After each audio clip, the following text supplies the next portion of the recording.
जम्मू कश्मीर के गांदरबल में हुए आतंकी घटना पर बात करने के लिए मेरे साथ कांग्रेस पार्टी के राज्यसभा सांसद इमरान प्रतापगढ़ी हैं। सर, नई सरकार के शपथ ग्रहण के बाद ये पहला बड़ा आतंकी हमला है जिसमें 7 लोगों की जान गई है। प्रवासियों को खासतौर पर निशाना बनाया गया है। क्या आप इस पर कहेंगे और क्या मांग करें?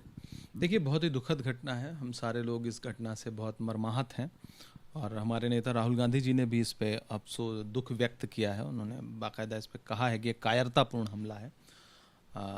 कानून व्यवस्था, सुरक्षा व्यवस्था केंद्र सरकार के जिम्मे है, गृह मंत्रालय के पास है, वो केंद्र शासित प्रदेश है, नई सरकार बनी है।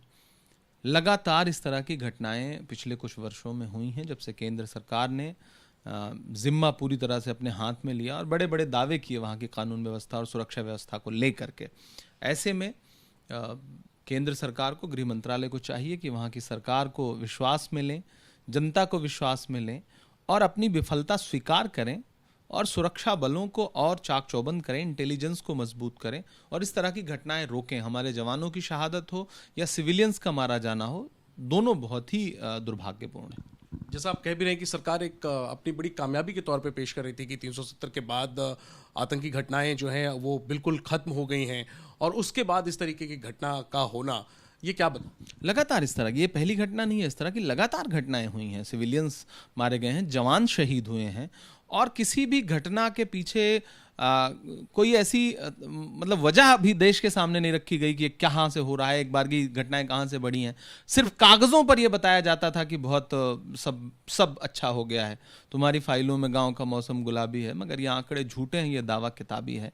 आज तक देश जो है वो समझ ही नहीं पाता कि बड़ी बड़ी आतंकी घटनाएं घटी तो कहाँ से एक बार की जो सरकार के दावे थे वो इतने झूठे कैसे साबित हो रहे हैं। आखिरी में विदेश मंत्री पाकिस्तान गए थे और संबंधों में जो बर्फ जमी हुई है वो थोड़ी पिघलती हुई नजर आई। इस तरह की घटनाओं के मद्देनजर क्या मांग करेंगे सरकार? लौट आए विदेश मंत्री जी, अभी मेरे संज्ञान में नहीं, मैंने तो कल तस्वीरें देखी थी।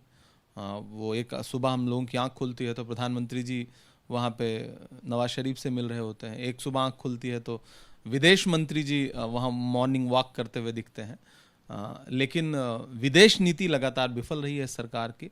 जितने भी पड़ोसी देश हैं, वो चाइना हो, वो मालदीव हो, वो नेपाल और भूटान तक से जो हमारी विदेश नीति है वो लगातार विफल रही है। यहाँ सरकार के जो बाकी सरकार के जो सत्ता दल है वो लगातार ये माहौल बनाता है कि क्रिकेट तक नहीं खेलना है और फिर सरकार खुद ही पहल शुरू करती है। तो सरकार देश की जनता को बताए कि करना क्या है, रिश्तों की बर्फ पिघलानी है या फिर बर्फ और जमानी है, सरकार चाहती क्या है? आप लोग क्या चाहते हैं, सरकार को क्या करना? नहीं, हम तो ये कहते हैं हमारी विदेश नीति मजबूत हो और कोई भी पड़ोसी देश हमें ना आंख दिखा सके, ना हमारे देश के किसी आंतरिक मामले में कोई हस्तक्षेप कर सके। ठीक है, तो निशाने पर है केंद्र सरकार और जम्मू कश्मीर चूंकि केंद्र शासित प्रदेश है, ऐसे में कांग्रेस कह रही है कि ये नाकामी जो है वो केंद्र सरकार, गृह मंत्रालय की है। और खास तौर पर जो दावे किए जा रहे थे सरकारी तौर पर, राजनीतिक तौर पर कि 370 खत्म होने के बाद जम्मू कश्मीर में आतंकी घटनाएं खत्म हो गई हैं, नियंत्रण पूरी तरीके से आ गया है, कहीं ना कहीं इस तरह की घटनाओं से इन दावों की पोल खुलती है और मौका कांग्रेस पार्टी को मिला है निशाना साधने के लिए। जिस तरीके से गांदरबल में निशाना बनाया गया है आम लोगों को आतंकियों के द्वारा। कैमरा पर्सन अजीत चाको के साथ Jainendra, ABP news, Delhi. For exclusive and insightful videos, subscribe to our new channel ABP Live Premium.